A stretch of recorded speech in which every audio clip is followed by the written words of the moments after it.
TV의 송영주, 김진수입니다. 유로 2022 서서히 16강 진출팀이 두각을 나타내고 있거든요. 그래서 유로 2020 조별리그에서 누가 잘하고 있나, 누가 잘했나 이런 얘기를 해볼까 했는데 이스타TV에 벌써 올라왔더라고요. 아 빨라 걔네들 너무 빨라. 아니 하물며 리스트도 거의 비슷해. 아니 유튜브가 스피드긴 한데 그래. 우리는 아니 근데 우리가 엄청 스피드가 느리잖아. 너무 느려. 그러니까 그래 걔네가 빠른 게 아니라 우리가 느린 걸 수도 그래, 있어. 그런 걸 수도 있어. 네. 왜냐하면 생각했을 때 이미 찍었으면 우리가 인스타보다 빨리 올라갔어. 네. 아니 우리가 뽑은 명단하고 똑같아. 그래서 제가 후보군들을 조금 더 준비해 놨었죠. 네, 일단 베스트 3부터 말씀드리도록 하겠습니다. 네. 유로 2020에서 측면 수비수의 활약이 너무나 빛나는 상황이 되고 있어요. 특히 네덜란드의 이 선수, 둠프리스. 둠프리스? 네, 미쳐 날뛰고 있습니다. 둠프리스 정말 이렇게까지 잘할 줄은 몰랐거든. 그리고 네덜란드가 그 대회를 앞두고 전술 변화를 꾀했잖아요. 여기에 지금 최대 수혜자가 아닌가 그런 생각이 들어요. 일단 네덜란드 하면은 우리가 잘 알고 있지만은 물론 예전에는 3-4-3이지만 최근 들어서 4-3-3을 많이 썼잖아요. 네. 물론 바날 감독은 4-2-3-1이라든가 다양한 패턴을 또 쓰기도 했습니다만 결국 이 경기 앞두고 네브루 감독이 너무나 수비가 안 좋으니까 판다이크가 없으니까 야 이럴 거면은 수비 숫자를 좀 늘려보자. 그래서 백포가 아니라 백스리를 들고 나왔고 그리고 네덜란드 같은 경우에는 주 공격 루트가 왼쪽이잖아요. 그렇죠. 네. 왼쪽에서 모든 역사가 만들어지죠. 네. 왼쪽 라인에 패스가 정말 좋은 선수들이 쫙 있으면서 왼쪽부터 공격을 전개하니 상대 수비를 그쪽으로 몰아놓고 오른쪽으로 넘기면 오른쪽에 윙백인 둠프리스가 두둥하고 나타나지. 와, 둠프리스 진짜 대단하더라고요. 둠프리스가 뭐 PSV 때도 그래. 저는 뭐 스파르타 시절부터 봤는데 대표팀에서도 그렇고 올라올 때 보면 탱크 같아. 탱크 같고 과거에 저는 설명드릴 때 그렇게 비교를 한 적이 있어요. 과거에 이제 우측을 책임지던 멜치오트라는 선수가 있어요. 네. 첼시 출신이기도 하고 네덜란드 측면을 한동안 책임지기도 했는데 그때 한국에도 같이 와서 또 경기를 뛰기도 했거든요. 그런 선수기도 한데 그 선수 같다는 인상을 받았는데 경기를 보면 볼수록 더 저돌적이고 더 공격적이다. 이런 이미지가 생겼고 이번 대회는 그런 장점들이 잘 드러나고 있는 것 같아요. 네.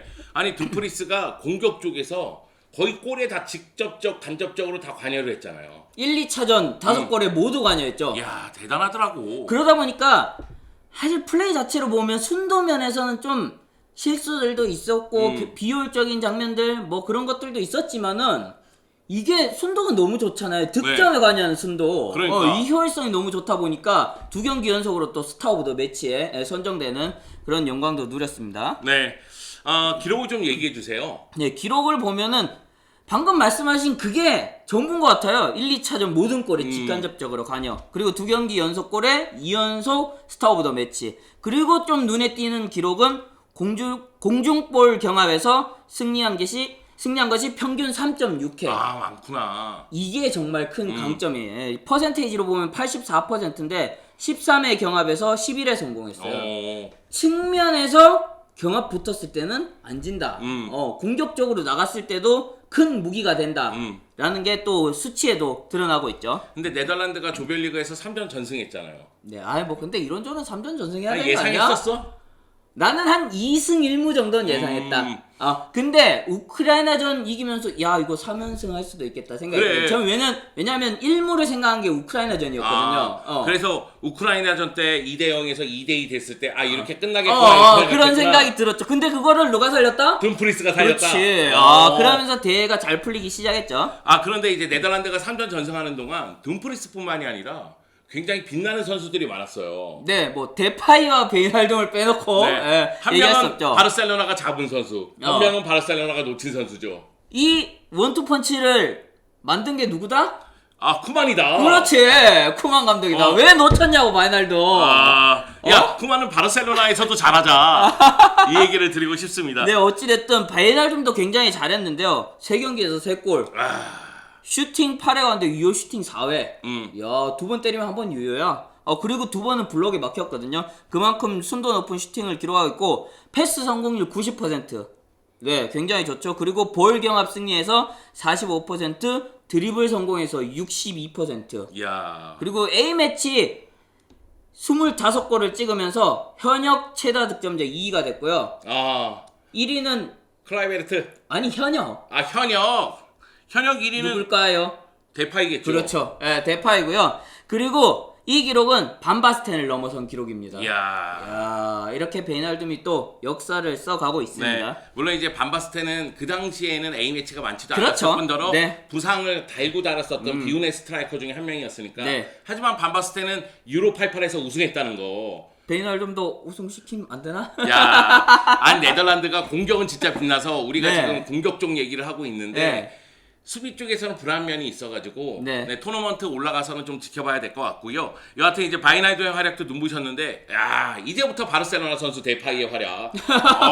아니 대용도 굉장히 잘했어. 사실 얘기는 안 했지만 대용이 드리블 성공 1위고 중원에서 뚫어내는 거 보면은 바르셀로나에서 이렇게 좀 해줬으면 좋겠다라는 생각이 들지 않았어요? 아니 나는 대용의 활약에 대해서 만족하고 있어. 만족하고 있어? 어. 아유 그래 중앙골에서 나중에 얘기해보자고. 그래. 자 이제부터 바르셀로나 선수 데파이. 네. I trust you, I believe you. 뭐 I love you까지도 갈 수 있다면서. 아, 근데 이제 아직은 활약을 아니다. 가야 돼. 그렇지. 어. 자 그 다음에는 야 요 선수 사실 독일 선수지만은 야. 반 네덜란드인이야. 그래 얘기해야 돼. 로빈 고젠스. 고제스. 그 고제스 선수가 1차전에서는 좀 아쉬운 그냥 평이했다라고 봐야 되나? 그래도 1차전에서도 날카로움은 보여줬어요. 그래, 날카로운 보여줬는데 이야 포르투갈전에선 날라도 안 해더라.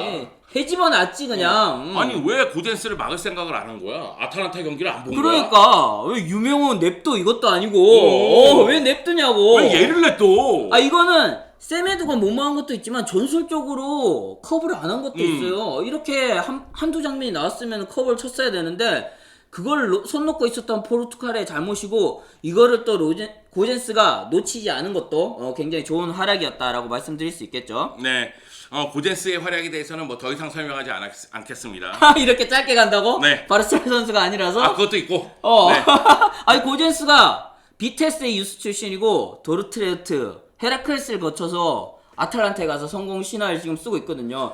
근데 네덜란드 있을 땐 되게 평범한 선수였어. 그런데 그 얘기를 하더라고. 어. 찬우 같은 경우에도 고젠스에 대해서 얘기할 때 고젠스는 뒤에서 수비적으로 무언가 커버가 좀 있으면 공격적인 재능을 엄청나게 뽐낼 수 있는 선수다. 네, 이번 유로에서도 보면은 뭐 히트맵을 보셔도 알겠지만은 대부분이 공격 지역에서 위치하고 있어요. 그러다 보니까 이런 또 활약이 나올 수 있었는데 또 박찬호 위원님의 또 얘기를 또 계속 해주고 아니 있죠. 그 얘기를 하더라고. 그 얘기를 그래서 하시더라. 만약에 백포에서 고젠스를 썼을 경우에는 수비의 문제를 좀 드러낼 수가 드러낼 수 있을 텐데 있다. 3백에서 고젠스를 공격적으로 쓸 경우에는 고젠스의 재능을 100% 발휘할 수 있는 환경을 마련해 주는 것이다. 이런 얘기가 있었는데 그런 부분에 대해서 레브 감독도 생각을 해보고 나온 것 아닌가. 그런 면에서 근데 요즘 시대에 또 잘 어울리는 선수 아닌가요? 네, 맞아요. 요즘 또 다시 백스리가 도래하고 있고 또 많은 팀들이 쓰고 있다 보니까 이런 고젠스의 활약이 또 눈부신 것 같아요. 네. 그래서 저희가 뭐 둠프리스, 고젠스 이렇게 얘기를 했고 이후 방송에서 스피나촐라 얘기도 하겠지만은 이제 윙백들의 활약이 정말 빛나는 장면이 많았다. 요 말씀을 좀 드리고 싶고요.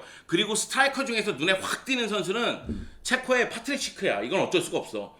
야, 이거 스코틀랜드 원더골 그거 하나만으로도 그냥 다 했어. 이번 때 다 했어. 아니 진짜 우리가 스트라이커에게 흥분하는 게 예상치 못한 순간에 너무 아름다운 골이라든가 경이적인 골이 나왔을 때 헉 하면서 일어나잖아. 그렇죠. 근데 나 새벽에 일어났다니까? 저도 이 경기 보면서 이 경기 어떻게 보면 스코틀랜드가 계속 몰아붙이는 경기였는데 스코틀랜드는 공격수들이 마무리를 못 지어줘. 결정력이 너무 너무 부족해. 답답해. 근데 체코는 시크가 마무리를 지어. 그러니까. 너무 비교가 돼. 그러면서 또 시크의 활약이 굉장히 좋았고 저는 시크의 기록에 있어서 또 찾아볼 부분들을 찾아서 또 알려드리겠는데 최다 슈팅 일단 공동 1위 10회를 기록했고요. 그만큼 시크가 체코의 전방에서 많은 것들을 해주고 있다. 체코의 전술이 시크의 득점력을 이용하고자 시크에게 밀어주고 있다. 그리고 시크가 수비적인 부분에서도 공헌도가 높다라는 걸 기록해서 알 수 있는데요. 볼 경합 승리에서 포워드 부문 6위, 9회고요. 태클에서는 4회를 성공하면서 1위를 기록하고 있습니다. 그만큼 적극적으로 또 전방 압박을 해주면서 체코가 팀 단위의 수비를 하는데 도움을 주고 있다라고 볼 수 있겠죠. 그리고 이거 스코틀랜드전 원더골이 메이저 대회 남자 선수 최장거리 골이라고 하더라고요. 약 45m 골이죠. 예. 그 이전이 그 남아공 월드컵 다비드 비아 골이던가요? 아, 그런가? 칠레전이었던가요? 예, 그 골이라고 하더라고요. 예, 근데 그 기록을 깨는 엄청난 골이 네. 나왔습니다. 그러니까 파트릭 시크가 2경기에서 3골. 하나는 물론 이제 PK 한 골이 있긴 있지만. 근데 그 PK도 강렬한 게 코피 흘리면서. 그래. 이야. 아니 어. 이 대회는 조별리그까지는 파트릭 시크를 돋보이기 위한 그런 환경이 다 조성되어 있어. 근데 제가 체코도 한동안 이제 굉장히 또 열심히 연구하고 많이 봤는데 두 선수가 떠올랐어요. 한 선수는 밀란 바로시. 아, 밀란 바로시. 밀란 바로시가 유로 대회를 통해서 또 스타덤에 오르고 네. 굉장한 선수가 됐잖아요.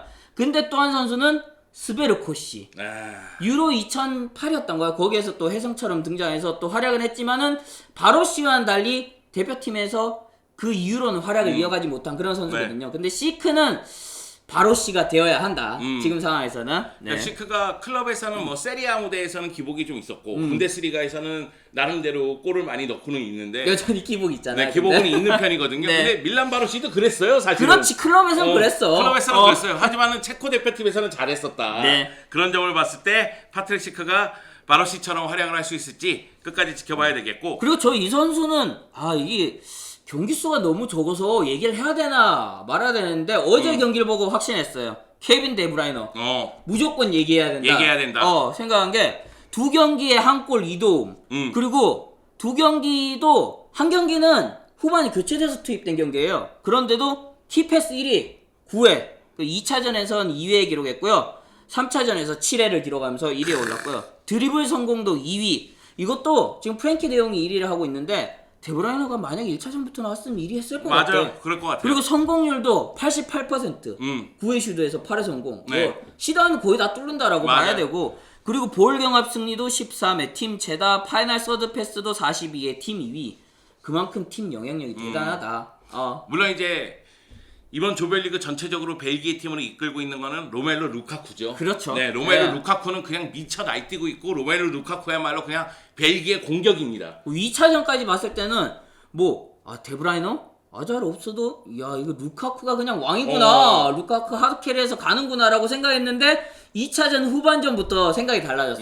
야 그래도 데브라이너 있으니까 더 강하다. 그러니까 데브라이너가 있으면 뭔가 좀 더 화려해지고 뭔가 더 아기자기해지고 그렇죠. 뭔가 확실하게 파괴력을 보여주는. 그걸 보면서 이제는 진짜 좀 우승 후보 같다. 3차전에서 그런 느낌이 확 왔어요. 네. 그러니까 벨기에 같은 경우에도 제가 생각하기에는 공격은 정말로 화려하고 네. 그리고 루카쿠는 진짜 엄청나게 무서운 존재긴 한데 수비에 대한 부담감 이것이 이제 토너먼트에서 발목을 잡을지 쭉 나갈 수 있을지 네. 봐야 되겠습니다. 그리고 마지막으로 얘기할 선수는 호날두죠. 이건 어쩔 수 없습니다. 그래, 기록의 사나이 호날두죠. 그래 이건 얘기를 안 할 수가 없는 것 같아. 아직 한 경기가 남았거든요. 저희 녹화 시점에서 한 경기가 남았지만은 두 경기만으로도 지금 많은 기록을 세우고 네. 있어요. 1승 1패를 기록하는 동안 이 두 경기에서 3골 1개의 도움을 했습니다. 네. 물론 이제 PK 한 골이 있긴 있지만 호날두는 호날두 했다 이런 얘기를 들을 만하고 호날두가 사실 이번 유로대회 본선의 모습을 드러내면서 본선 5회 연속 진출 야. 출전이죠. 이게 그래서 메이저 대회 5회 연속이 아니라 유로 5회 5회 연속. 연속이야. 진짜 네. 엄청난 기록이에요. 그래서 이것도 이제 기록인데 사실은 플라티니하고 9골로 동률이었을 거예요. 플라티닌 근데 한 대회에서 나몰아친 거. 그랬었는데 이 대회에서 호날두가 3골 1개의 도움을 하면서 이제는 최다 득점자 그리고 골을 넣으면 넣을수록 새로운 기록 출전하면 출전할수록 새로운 기록의 사나이입니다. 진짜 득점에 관해서는 정말 대단한. 네. 여기다가 이제 콜라를 그런 치우면서 선수입니다. 나름대로 또 이슈를 만들어낸 그래. 해프닝을 만들어낸 사나이고요. 에. 저희 와이프가 호날두를 나름대로 좋은 시선으로 보기 시작했더라고요. 그래요? 나보고 맨날 콜라 먹지 말라고 하거든. 네, 이렇게 이제 베스트를 알아봤습니다. 자, 그러면 우리는 워스트도 한번 알아보도록 하겠습니다. 근데 워스트는 이름값 대비 실력 발휘를 못한 선수니까 이름값이 높은 선수들 주로 얘기할 수밖에 없어요. 그렇죠. 네. 자, 해리 케인 같은 경우는 얘기를 좀 해야 될 것 같습니다. 이게 좀 잉글랜드 경기가 전체적으로 다운돼 있어서 해리 케인의 지분이 없다라고 말할 수는 없을 것 같아요. 사실 일단 팬들은 남문 감독에 대해서 굉장히 화를 내잖아요. 사우스게이트 감독에 대해서. 그래 못 믿는다 그랬잖아. 야 지난주에 4강 한번 찍었다고 뭐 갑자기 바뀔 수 있나? 아니 그렇다 할지라도 최전방에 해리 케인이 있잖아. 해리 케인이 지난 시즌 나름대로 부상도 있었고 고전을 하긴 했지만 득점왕 도움왕이잖아요. 프리미어리그. 그런데 이 대회에서 너무 아쉬운 거야. 공격 포인트가 없어 아직까지. 공격 포인트 없는 것도 없는 거지만은 슈팅 시도가 3회밖에 없고 이 예선에서는 평균 3.8회를 시도하던 선수거든요. 그리고 유효 슈팅도 2.5회를 기록하던 선수인데 슈팅 시도가 3회, 유효 슈팅은 0회고요. 터치 자체가 지금 굉장히 줄어들었어요. 물론 아직 2경기밖에 안 돼서 지표가 작긴 하지만은 예선에서는 31.5회 그리고 얼마 전에 있었던 월드컵 예선 평균에서도 43회를 기록하던 그만큼 공격에서 많은 관여를 보이던 그런 선수거든요. 근데 지금은 22.5회. 네, 그러니까 굉장히 잉글랜드 적죠. 대표팀이 스타 군단인데 이 스타들이 다 힘을 발휘하지 못하는 건 일단 사우스게이트 감독의 문제가 제일 크고요. 그 다음에도 좀 부진하더라도 해리 케인은 뭔가 보여줘야 되는데 그러지 못해서 저희가 해리 케인을 워스트에 뽑았고 이에 못지않게 좀 불만족스러운 활약을 펼친 선수가 부페 브루노 페르난데스가 아닌가. 근데 브루노 페르난데스는 조금 아쉬운 면이 있어요. 그러니까 브루노 페르난데스 입장에서는 변화할 말이 있는 게 좀 역할이 맨유와는 다른 그런 점들이 있고요. 그리고 후방에서 일단은 너무 답답해. 그러다 보니까 브루노 페르난데스가 관여해야 되는 그런 위치들이 많이 내려가게 되고 지원하는 역할에 많이 좀 국한되게 그렇게 운영이 되고 있거든요. 그러다 보니까 맨유에서 엄청난 공격 포인트를 양산해내고 지배력을 보여주던 그런 그런 브루노 페르난데스를 생각하시는 분들은 활약도가 좀 만족스럽지 네. 않다. 그렇게 생각하실 것 같아요. 메뉴에서는 브루노 페르난데스를 거쳐서 공격 전개가 많은데 기본적으로 브루노 페르난데스가 공격 지역에서 볼터치가 많아지는 횟수가 그렇기 때문에 공격 포인트를 또 많이 기록할 수 있는 상황으로 만들어지는 이유인데 포르투갈에서는 밑으로 내려가서 볼을 잡다 보니까 그런 공격 지역에서 볼을 잡지 못하고 그러면은 약간 겉도는 듯한 느낌이 들지 않겠습니까? 그런 측면에서 좀 아쉬움이 있고 그럼에도 부패라면 공격 포인트 정도 하나 정도는 기록해줬어야 되는 거 아닌가? 도움이라도 좀 멋진 슛 하나로 또 각인을 시켜주는 그런 활약이 필요할 것 같고 확실히 그 맨유에서 정말 많은 경기를 뛰었잖아요. 네. 모든 선수들이 지금 시즌을 치르고 체력적으로 많이 방전된 상태에서 온 상황이지만은 브루노 페르난데스는 정말 많이 네. 뛰었어요. 그러다 보니까 이 체력적 여파도 어느 정도 좀 있을 것 같고요. 네. 이 독일전 활약에서 좀 너무 미비해가지고 제가 이렇게 워스트에 뽑았습니다. 그리고 저는 이 선수 뽑는 거에 대해서는 좀 고민을 했어요. 원래 못하는 선수야. 알바로 모라타는 얘는 그냥 원래 못하는 애야. 그래 여기 넣기는 좀 그렇다? 얘가 스페인 대표팀의 최전방을 책임지는 것 자체가 이게 넌센스야. 아니 예전에 근데 그 사커라인에 같이 있던 이제 남훈 씨랑 막 얘기할 때 모라타가 U21 대표팀에서 활약하던 당시에는 정말 뭐 모든 걸 잘한 것 같아 그래. 보였어요. 득점도 굉장히 잘하고 그래. 피지컬도 좋고 속도도 갖추고 기술도 갖추고 그래서 이야 얘 어떻게 될 것 같냐? 그런데 그때도 근데 약간 이런 반응이 있었던 것 같아. 진짜 잘 터지면 엄청난 공격수가 되는데 안 터지면은 정말 이런 그래. 빅 찬스 미스 약간 계속 이제 하고 게르 같은 존재가 되는 게르 거지. 같은 존재가 될 것 같다라는 얘기를 했거든. 근데 지금은 약간 후자 쪽으로 가고 있는 것 같아요. 물론 모라타가 한 골을 넣긴 했습니다. 나는 골 넣었을 때 더 놀랬어. 얘가 골도 골도 넣는구나. 넣는다고? 그래가지고 더 놀랬습니다. 근데 얘가 빅찬스 미스가 너무나 많습니다. 저는 근데 기록을 집계하면서도 봤는데 빅찬 스미스가 이것밖에 안 돼? 라고 생각했어. 3회라고 기록이 나왔거든요. 근데 그 외에 뭐 유효 슈팅으로 간 것이라든지 뭐 이런 것들도 또 이제 제외되다 보니까 이 정도밖에 안 되는 것 같고 실제적으로 체감되는 그런 찬스를 놓치는 장면들은 더 많았던 것 같아요. 예. 그래서 뭐 물론 이제 제라드 모레노 같은 경우에도 제 역할을 못하고 있긴 하지만 이 모라타가 제 역할을 못하면서 스페인 대표팀은 2승을 거둘 수 있는 기회가 있었음에도 불구하고 2경기 연속으로 무승부를 거두는 그런 모습이 나왔고 물론 이제 마지막 경기는 좀 지켜봐야 됩니다만 네. 여하튼 알바로 모라타를 뽑았습니다. 그 외에도 터키 대표팀의 뭐 차란올루라든가 브락 일마즈라든가 야지즈라든가 이런 선수들 다 부진했고요. 제가 유로 2020 전에 터키에 대해서 귀네슈 감독이 와서 달라졌다. 그렇기 때문에 이번 유로 2020 다크호스가 될 수 있다. 이런 그렇죠. 얘기를 했었는데 사과드리도록 하겠습니다. 나도 같이 사가야 네, 되나? 3전 전패 할 말이 없습니다. 아니 내가 꼽은 덴마크는 올라갔던데? 야, 덴마크 막판. 와. 야, 에릭센이 없는데도 저는 분명 에릭센이 있다는 전제하에 이상한 건데도 굉장히 저력을 보여줬습니다. 근데 상대적으로 터키는 좀 너무 실망스러웠어. 너무 실망스러웠어. 네. 아니 브라길마즈, 차란올루, 야즈즈 이 공격수들이 있는데 너무 이 공격 자체가 작업이 안 되고 수비도 뭐 데미랄이라든가 좋은 선수들이 있잖아요. 그런데 무너지는 거 보면서 야, 내가 잘못 봤구나. 난 진짜 추갈못이구나. 근데 이런 생각이 들었어요. 터키가 뭐 저희가 강팀을 많이 잡으면서 이런 빅매치 메이저 대회에서 잘할 수도 있을 것이다, 다코스다라는 얘기를 드렸지만은 불안한 면이 있다라고 저희가 뭐 다른 영상들에서 좀 여러 차례 말씀드린 적은 있어요. 네. 네덜란드전 때도 4대2로 이겼지만은 일마지의 그날 그래. 그것만 아니었으면 굉장히 고전했던 경기거든요. 그 네덜란드에게 계속 추격을 허용하면서 끝까지 고전했잖아요. 그런 장면들도 있었고 최근에 좀 기복을 많이 탔어.